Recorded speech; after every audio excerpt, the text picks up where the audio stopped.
tudo bom com vocês? Eu sou a Mônica Amaral e nós estamos no segundo vídeo do Salmo 119.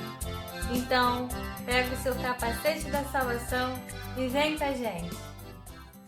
Vocês sabiam que o Salmo 119 fala muito da lei de Deus? O que é a lei de Deus? A lei de Deus são os mandamentos. É tudo aquilo que Deus manda e tudo aquilo que Deus proíbe. No Salmo 119, fala muito da lei de Deus. Muitas vezes fala a palavra mandamentos, muitas vezes fala a palavra testemunhos, as prescrições. Todas essas palavras que o Salmo 119 está falando, ele está se referindo à lei de Deus, os mandamentos de Deus. E hoje nós vamos falar sobre alguns deles. Vamos lá. O quinto mandamento é tudo na Bíblia que fala sobre como devemos tratar as autoridades e como as autoridades devem nos tratar. É tudo na Bíblia que fala sobre respeitar os pais, os avós, os mais velhos, os maridos, os governantes. Também é tudo o que ensina como essas pessoas têm os deveres de nos tratar bem, de nos sustentar, de nos proteger. Por exemplo, em Êxodo 20, 12, diz assim: honra a teu pai e a tua mãe, para que se prolonguem os teus dias na terra que o Senhor teu Deus te dá. Mas lá em Levítico 19:32, diz assim: diante das cães, ou seja, dos mais velhos, te levantarás e honrarás a face do velho e terás temor do teu Deus. Eu sou o Senhor. Então, em Êxodo fala do pai e da mãe, que devemos honrar e respeitar. Mas em Levítico fala que não é só o pai e a mãe. Fala dos mais velhos, que a gente deve se levantar quando uma pessoa mais velha chega, né? Nós devemos ter respeito quando os mais velhos estão perto, né? Os anciãos.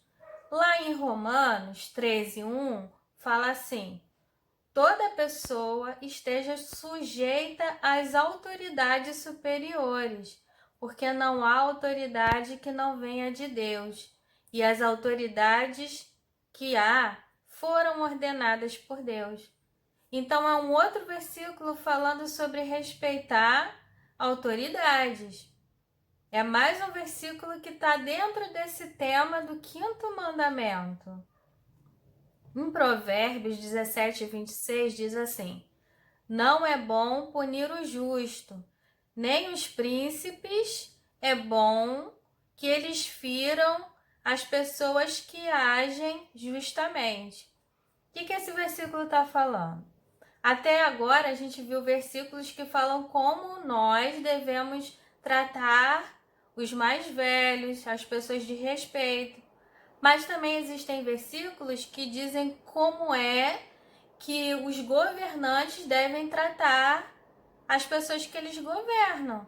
Não pode sair punindo de forma injusta. Eles têm que saber governar, têm que saber fazer um bom tribunal, né? Então fala sobre como é que os governantes devem tratar os governados. Em Efésios 6:1-4 diz assim: vós, filhos, seja obediente a vossos pais no Senhor, porque isso é justo. E vós, pais, não provoqueis a ira aos vossos filhos, mas criai-os na doutrina e admoestação do Senhor. Então, em Efésios está falando tanto sobre como os filhos devem obedecer aos pais e também como os pais devem tratar bem os filhos. Então, todos os versículos da Bíblia que falam sobre esse tema do tratamento, como devemos tratar os mais velhos e como as autoridades devem nos tratar, está falando do mesmo tema, que é o quinto mandamento.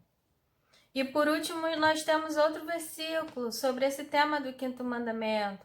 Efésios 22, 25, que diz assim: Vós, mulheres, sujeitai-vos a vosso marido, como ao Senhor. E vós, maridos, amai a vossa mulher, como também Cristo amou a igreja.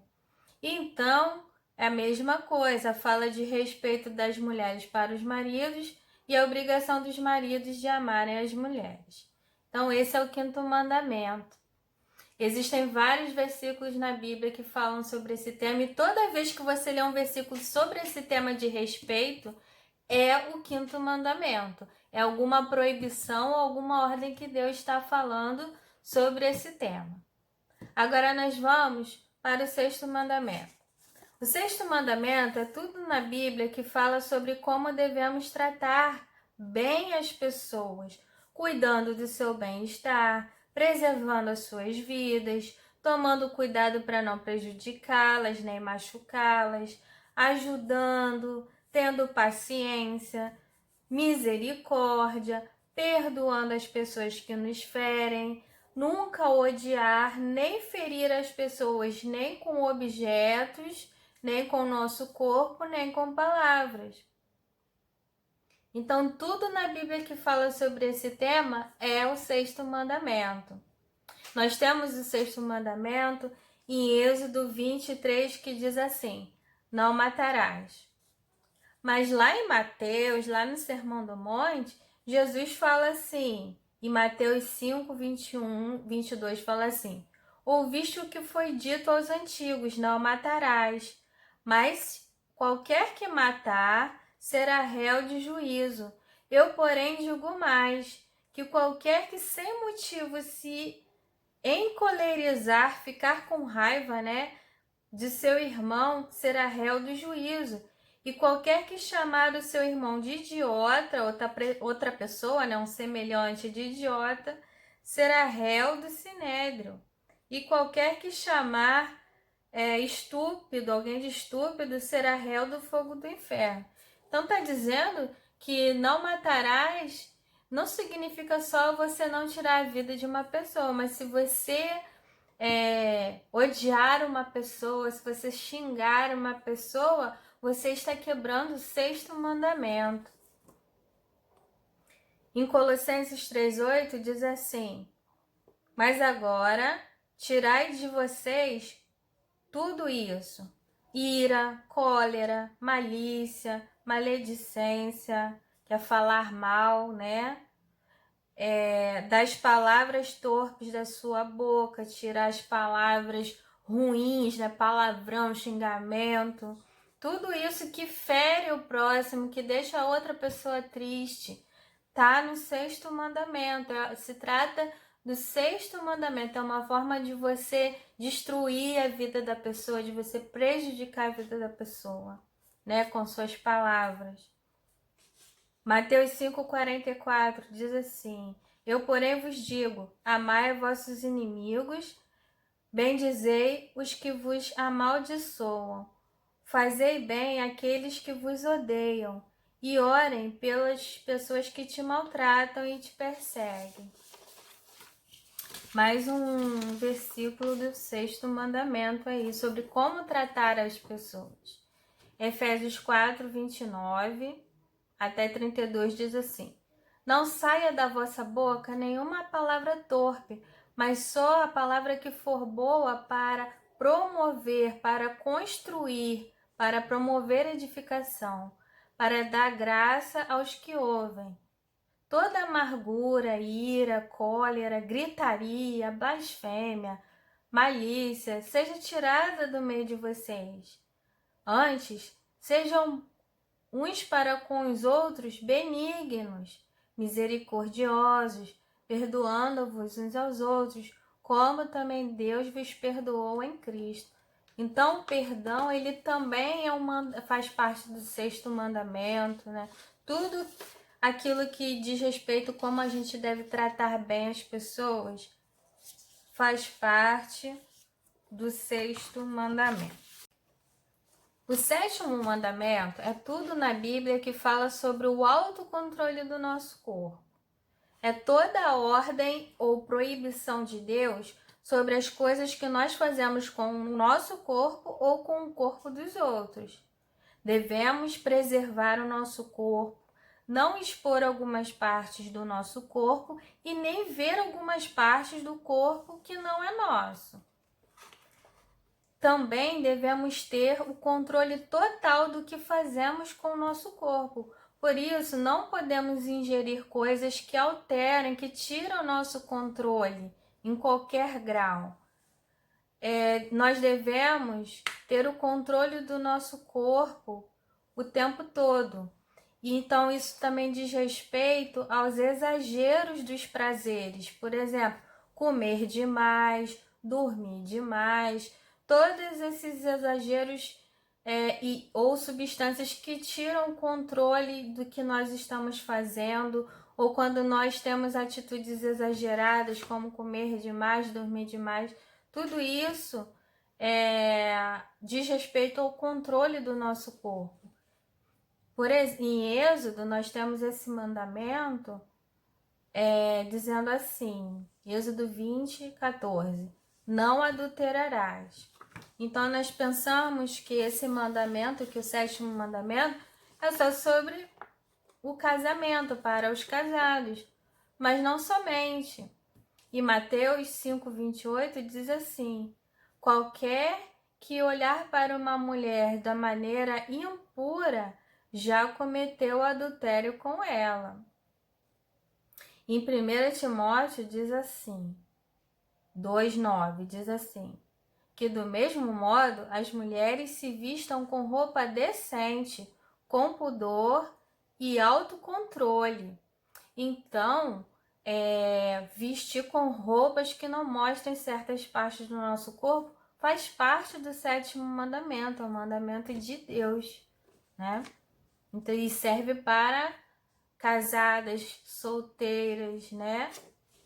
1 Pedro 4:3 diz assim, porque é bastante que no tempo passado da vida fizéssemos a vontade dos gentios, dos ímpios, andando em brigas, vícios, desejos incontroláveis, glutonarias, bebedices e abomináveis idolatrias. Então tá falando vários pecados dos 7º mandamentos, né? A perda do controle, né? As brigas, os vícios, né? A pessoa que precisa daquela substância e fica precisa do uso de certas substâncias que vai deixar ela sem o controle dela mesma, né? Glutonaria, o que é isso? É comer demais, mais do que você precisa, bebedice, ficar bêbado,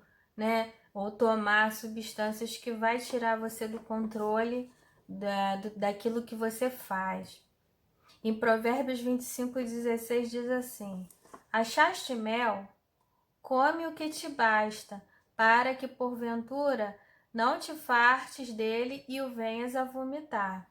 Tá dizendo o seguinte, você achou uma coisa gostosa para comer, tá diante de você uma coisa gostosa? Come até ficar cheio. Ficou cheio, já acabou a fome? Para de comer, você não precisa comer até vomitar, até ficar se empanturrar. Isso é a gula. Né? É o pecado da gula que o provérbio está falando que você tem que fugir desse pecado. Então, crianças, hoje a gente viu alguns mandamentos para a gente ter uma ideia do que é a lei de Deus, do que ela nos manda fazer, o que ela nos proíbe, né? E a gente tem muitos mandamentos para estudar, para aprender, né? Para entender que o mandamento, na verdade, ele fala de várias coisas, né? Um assunto, mas que fala de várias coisas. Isso nos ajuda muito, né? E tem tudo a ver com o texto bíblico que a gente vai ler hoje. Agora nós vamos passar a parte da palavra. E nós vamos ler o Salmo 119, versículo 9. Diz assim: De que maneira poderá o jovem guardar puro o seu caminho? Observando segundo a tua palavra. Vamos orar? Senhor, muito obrigada pela tua palavra que o Senhor nos deu. Peço que o Senhor nos ajude a entender a tua vontade revelada aqui, que os teus mandamentos e o teu evangelho sejam recebidos em cada coração. Em nome de Jesus. Amém. Bom, Salmo 119, 9 fala assim: como pode o jovem? Começa assim. Essa palavra jovem, no original, lá na Bíblia, na língua que ela foi escrita, essa palavra jovem significa a pessoa na idade de pré-adolescente ou adolescente. Continuando. Como pode o jovem manter puro o seu caminho? Vamos pensar na palavra manter puro. Manter puro aí significa manter uma coisa limpa, deixar uma coisa que ela continue limpa, sem contaminar, né? O contrário de puro é contaminar. Então, manter puro é deixar uma coisa sem se contaminar. E a ideia de estar sujo ou contaminado na Bíblia significa se contaminar ou se sujar com pecado. A Bíblia não está falando aqui da sujeira da terra, né? Está falando do pecado. O contrário de manter puro é se contaminar, ou seja, é começar a cometer certos pecados que antes não cometia. Quando somos crianças, certamente nós pecamos, porque nascemos pecadores, mas existem pecados mais graves que as crianças não têm oportunidade ou idade para cometer. E aí, quando a gente fica mais velho, ou esses outros pecados vão se tornando possíveis de ser cometidos e a oportunidade de cometer novos pecados começa a aparecer para o adolescente. E o desafio do adolescente é não se contaminar com esses pecados piores que ele não tinha quando era criança. O desafio do adolescente é não deixar entrar no seu coração outros pecados novos e começar a se contaminar com eles. Em Provérbios apresenta algumas situações em que os jovens são chamados por outros jovens para pecar. Por exemplo, em Provérbios 1, de 10 a 14, fala assim: filho meu, se os pecadores quiserem te tentar, não deixe. Se eles disserem, vem com a gente, vamos espiar, vamos ali dar uma olhada, ver, aí a gente rouba, né? Se precisar matar, a gente mata, ninguém fica sabendo, e aí a gente vai achar todas as riquezas, vai pegar, vai encher nossa casa de coisa valiosa, de coisa cara, né? E aí a gente vai dividir. É isso que tá falando, esses amigos, entre aspas, né? Esses amigos que não são verdadeiros, estão tentando tornar aquele jovem que antes era honesto, está tentando transformar ele num ladrão. Estão tentando contaminar uma pessoa que naquele pecado ela ainda é pura, ela ainda não está suja com aquele pecado específico. E eles já estão sujos, estão tentando contaminar outro jovem com aquele pecado. E aí nós devemos nos proteger com a lei de Deus e não cair na armadilha. Nós não podemos nos contaminar, começar a fazer pecados que antes a gente não fazia. Mas muitas vezes não são os amigos, né? Muitas vezes é uma ideia que surge na nossa cabeça.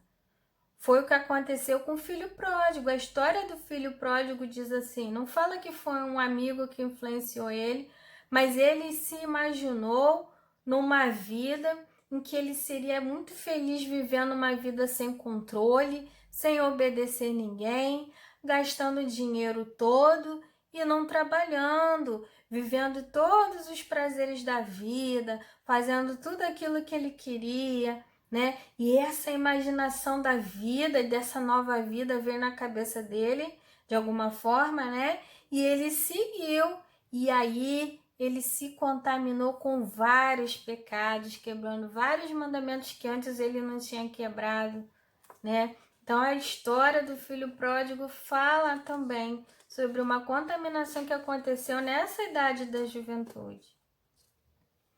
E aí, continuando, né? Como pode o jovem, o adolescente, manter puro o seu caminho? O caminho aqui nos Salmos é a trajetória da nossa vida, são as coisas que nós fazemos na nossa vida, é o tempo da nossa vida, né? O caminho do jovem é o tempo da sua adolescência, da sua vida, desde ser adolescente até a vida adulta. É a trajetória do adolescente até chegar à fase adulta. E é o que ele vai fazer nesse tempo de vida. É essa época da vida que ele tem que tomar um cuidado especial. E como é que ele pode ficar sem se contaminar nessa época da vida, nessa fase, nesse tempo, nesse caminho? Como é que ele pode manter o caminho dele puro, sem se contaminar? Essa é a pergunta do Salmo. E a resposta vai vir na próxima fase, na próxima frase. Guardando com a sua palavra. Guardando. Vamos prestar atenção na palavra guardar. Essa palavra aqui, ela não significa pegar e colocar num lugar, né? Guardar a minha roupa, guardar o meu material, não é isso? Aqui a palavra guardar tem a ver com guarda, uma pessoa que protege. Guardar aqui é proteger, como um guarda que vigia e protege algo e não deixa coisas ruins acontecerem, né? Ou pode ser proteger no sentido, por exemplo, uma bota que nos protege os nossos pés da lama, né? A gente sai na rua cheio de lama, a gente coloca uma bota que vai nos proteger da sujeira da lama. Ou então a luva que a gente põe ou a máscara que a gente bota para nos proteger de uma contaminação, né?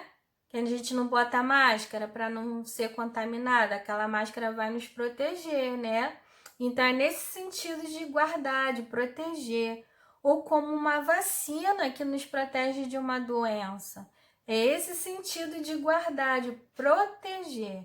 E a vida do jovem, do adolescente, precisa de uma proteção para não se contaminar com pecado. Mas o que vai ser essa proteção? Que coisa poderá proteger o adolescente nessa época da vida de se contaminar com pecado? Ele responde: guardando com a palavra de Deus, com a tua palavra, que é a palavra de Deus. E a palavra de Deus aqui no Salmo 119 está falando especificamente da lei de Deus, dos mandamentos, aquilo que a gente viu lá no início do vídeo. É aquilo que Deus diz que é certo, que é errado, aquilo que Ele manda a gente fazer, ou aquilo que Ele proíbe fazer. São os mandamentos de Deus. A lei de Deus é um guarda que protege o caminho do adolescente, do jovem. Se algum pecado aparece para o jovem querendo entrar na vida dele, ele deve usar os mandamentos para se proteger e não se contaminar. Mas na prática, como é que a gente pode usar a lei de Deus para nos proteger? Como é que a gente faz isso, né? A lei de Deus nos protege, mas como? Como é que a gente faz isso? Então, vou dar aqui 2 exemplos. Imagina uma situação em que você viu na televisão ou você viu uma pessoa, né, perto de você, um exemplo de uma pessoa rebelde que não quer obedecer mais ninguém, que resolve seguir as suas próprias vontades, não quer obedecer nenhuma regra, nenhuma autoridade. A forma que você tem de se proteger contra essa atitude que você está vendo, de você não fazer igual, é lembrar. E o quinto mandamento diz que devemos respeitar e amar as nossas autoridades. O que essa pessoa está fazendo é pecado e eu não posso me contaminar com esse pecado. Então, crianças, conhecendo a lei de Deus, se lembrando da lei de Deus e escolhendo obedecer a lei de Deus, nós não começamos a experimentar pecados mais graves. Um outro exemplo, imagina uma outra situação em que um dia alguém te chama para olhar para uma coisa que a lei de Deus não deixa você olhar, te proíbe olhar. Ou então, uma outra situação de uma amiga que te oferece uma roupa mais curtinha para vestir. Fala assim, vamos vestir uma roupinha mais assim, mais curtinha, mostrando, né? Então, a forma que você tem de se proteger é lembrar, ó, o sétimo mandamento me proíbe de olhar para essa coisa. Ou o sétimo mandamento me proíbe de eu me vestir uma roupa assim, né? Me vestir com uma roupa assim. E eu não posso me contaminar com esse pecado. Seja olhar certas coisas que a gente não pode olhar, ou seja, mostrar algumas coisas que a gente não pode mostrar, né? Mas o que acontece é que muitas pessoas, crianças, não conhecem os mandamentos de Deus. A pessoa não sabe que ela está quebrando o sétimo mandamento com isso. Ou então, as pessoas escolhem mesmo não obedecer o mandamento. Sabe que é meio errado, mas desobedece mesmo assim. Sabe por quê? Porque não tem o Espírito de Deus para dar força para obedecer o mandamento. Então, mas se você crê em Cristo, se você é crente, você tem o Espírito de Deus dentro de você e ele te dá a força necessária para escolher obedecer a lei de Deus, né? E esse mesmo Espírito te dá a capacidade de entender os mandamentos, de ler a Bíblia e entender aquele mandamento, né? Então, nós precisamos estudar os mandamentos, conhecer a lei de Deus e pedir a Deus a força para obedecer, porque isso é que vai nos livrar de nos contaminarmos com pecados cada vez piores, cada vez mais graves, né? Então, crianças, como é que o jovem pode manter o seu caminho puro? Como? Como é que o adolescente pode continuar sem se contaminar, passar toda a sua vida de adolescência sem se contaminar com pecados piores, chegar na fase adulta saudável, sem coisas prejudiciais na sua vida, coisas que vão destruir, atrapalhar a sua vida? Como? Protegendo com a palavra de Deus. E por isso, ler a Bíblia todos os dias é muito importante. Porque na Bíblia está a lei de Deus, lá está escrito os mandamentos de várias formas, vários detalhes, várias explicações. E aí na Bíblia está a lei de Deus o tempo todo dizendo o que Deus manda a gente fazer, o que Deus proíbe a gente de fazer. E se a gente não lê muitas vezes, ou a gente não entende, não sabe, não conhece os mandamentos, ou a gente não lembra dos mandamentos na hora que precisa e acaba se contaminando. Então, ler a Bíblia sempre é muito importante porque ela nos mostra o caminho da pureza. Ela nos ajuda a lembrar como a gente não vai se aproximar do pecado, se contaminar com o pecado. Ok? Então, nas nossas atividades, que eu vou deixar na descrição do vídeo, nós temos mais um planner dessa semana que vai nos ajudar a ler o Salmo 119. Lá tem os versículos que você vai ler cada dia da semana. E também nós vamos continuar orando todos os dias, né? Junto com a leitura da Bíblia também tem sugestões de orações que você pode fazer, que vai te ajudar a orar mais, né, todos os dias. E tem o versículo da semana que você vai memorizar, que é o Salmo 119, versículo 9, que é o salmo que a gente estudou hoje, tá bom? Então, vou deixar lá na descrição do vídeo esse planner, esse planejamento para você fazer a sua atividade durante a semana, tá bom? Então, nós vamos ficar por aqui. Espero que você tenha gostado. Beijo, até a próxima. Tchau!